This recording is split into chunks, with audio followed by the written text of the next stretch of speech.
डोंबिवलीतील भागशाळा मैदानातून हिंदू नववर्ष स्वागत शोभायात्रेला भव्य स्वरूपात सुरुवात झाली आहे।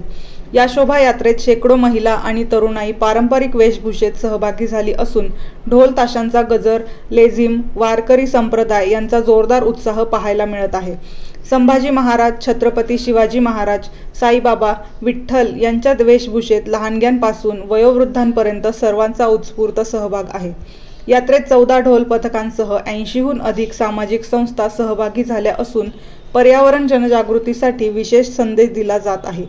ढोल ताशांच्या निनादात आणि जयघोषात डोंबिवलीकरांनी नववर्षाच्या स्वागतासाठी एकत्र येत परंपरा आणि संस्कृतीचे दर्शन घडवले आहे।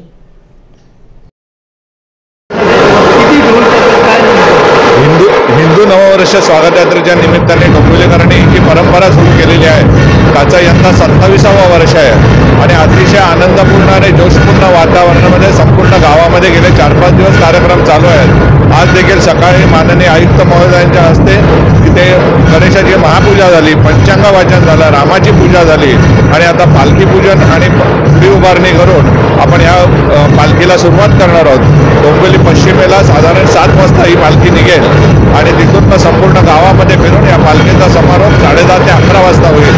साधारण 15 ते 20 ढोल पथकं, झांज पथकं, 70 एक संस्था, सहभागी संस्था आणि जागोजागी यात्रेवर 30 ते 35 संस्था स्वागतासाठी उभ्या राहणार आहेत। तर अशा सगळ्या जोशपूर्ण वातावरणामध्ये मोठ्या प्रमाणावर सर्व आबालवृद्ध याच्यामध्ये निश्चितच सहभागी होतील आणि अजून एक डोंबिवलीची शान की सर्व धर्म, सर्व ज्ञाती एकत्र येऊन डोंबिवलीची एकजूट या निमित्ताने आम्ही समाजासमोर आदर्श म्हणून सादर करण्याचा प्रयत्न करतो आणि लोक आम्हाला भरभरून सहकार्य देण्यात आलं। आपल्या सर्वांना नवीन वर्षाच्या शुभेच्छा विश्वस्त मंडळ आणि कर्मचारी वर्ग देतो। धन्यवाद।